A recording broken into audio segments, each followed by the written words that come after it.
my thoughts on restarting a PhD attempt at over 31.87 years of age. Today is Thursday, 23 January 2025. I'm Tanis Leonhardi, she, her, hers of Seattle. I'm going to share my thoughts on if I were to go back and try to get a PhD again, so restarting a PhD attempt. I would be over 31.87 years of age.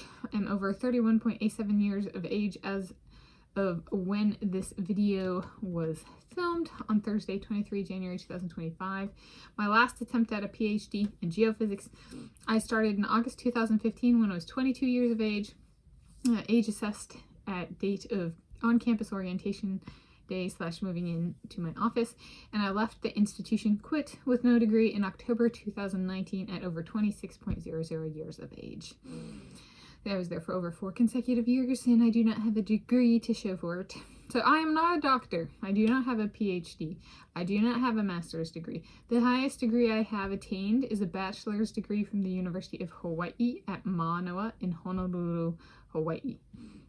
Last time around, I took no student loans during my pursuits. If I went back to try again, I would want no student loans again. So that's something I did right.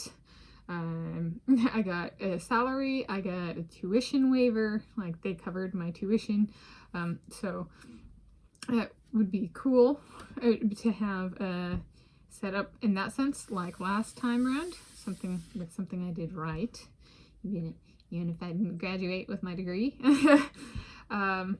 Last time around, I applied to be both a domestic student, United States of America, and an international student, Canada. The first school graduate school visited was international in Canada. So I applied to 5, got into 5, and I started my graduate school visits with actually in Canada, not in the United States of America. So if we're invoking that kind of chronology of the first place I visited, it has to stay true to that. Then that classification of international student. Maybe I'll be, if I restart a PhD, maybe I'll strip the geo off this time and just do physics. Right? Maybe it'll be international. And if it is, I have been an international student before. I studied at Nelson Mandela Metropolitan University in South Africa in 2012. And so I have been an international student at the college level before. So in that very basic, do I have that or not? I do, and I had to get a 6-month student visa. So there is paperwork that comes with being a well-behaving international student. So, and I have been through that before, so it's not new for me. That's extended stay paperwork. So one step below permanent immigration paperwork, and a bit different than just arriving in a place or doing the tourist visa thing.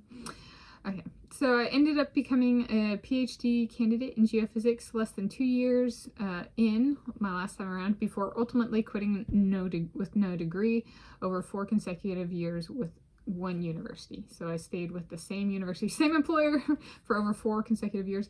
The longest I've been with an employer in that sense was a neighborhood pool over here. I was with over 5 years. And then I've been started YouTubing here July, publishing on this channel July 2017. So I've been with YouTube in that sense for over 7 years. So I have longevity. That's not some people change employers or things they're with pretty frequently, and I have longevity. And that's recent. The YouTube one is ongoing. So for a 5 to 7 year PhD, I have employer, neighborhood pool, as well as YouTube in that category. So I turned down the opportunity to be an international student last time around, attend university outside the United States of America. Maybe this time I do something like say yes to a PhD program in physics in Italy, which is something I've been talking about on this channel, before 2025 as well.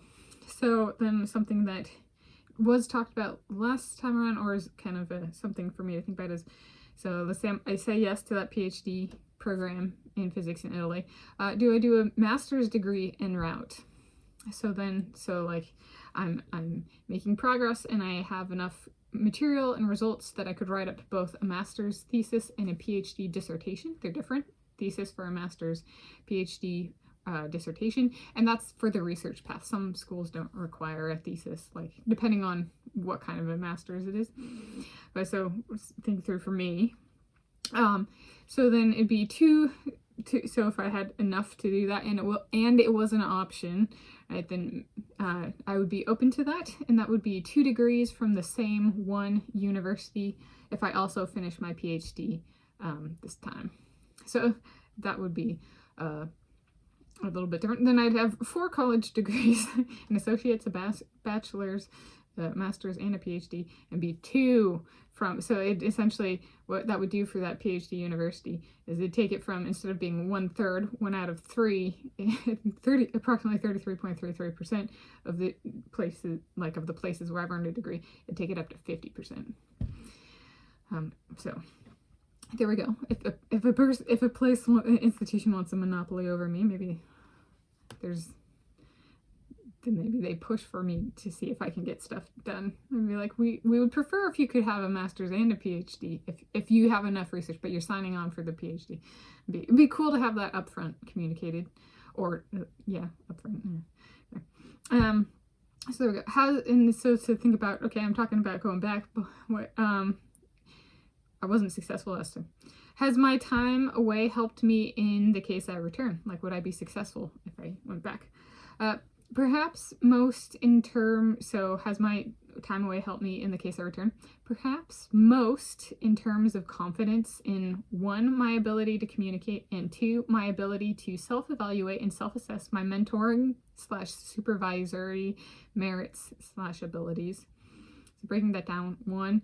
So last time I straight up lost my ability to speak non-science. I took a job as a professional development liaison, and I remember one time when I went to email someone about a workshop we were putting together, I sat at my computer and realized, or my work computer, we had shared computers, it was a work computer and like shared office stuff.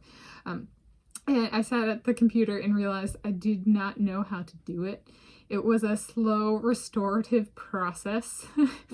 I started cleaning locker rooms at the neighborhood pool and teaching swim lessons at the YMCA, so that's kind of how I started out. So I had lost who I was. It was my past. It is my past that owns me / my life story. So that getting that professional development liaison role was like, wow, science really does. And I'm not even like, I have background outside of science, and so it kind of really woke me up too. I don't want to lose this, and I need to work to maintain the non-science speak. 2, perhaps this is the mentoring / supervising thing. Perhaps the biggest change in relation to mentoring is not just in my understanding of slow it down / do not rush, but actually practicing that repeatedly in my own life and work product in a consistent manner. So it's like, I could do 9 videos a day, and I'm not, because I'm, especially if I'm covering stuff that's meaty, I want my audience to be able to keep up. Right? So just because I can do something doesn't mean it should be I should do that thing. Being cognizant of there's additional learning, not just for me in doing something, but for the audience or the person I'm mentoring as well. So this, I guess I'm saying my YouTubing and communicating through my YouTubing. If I'm successful, I might point to YouTube in my YouTubing as the reason why, in a nutshell. Yeah, so there we go. Those are my thoughts on restarting a PhD attempt at over 31.87 years of age.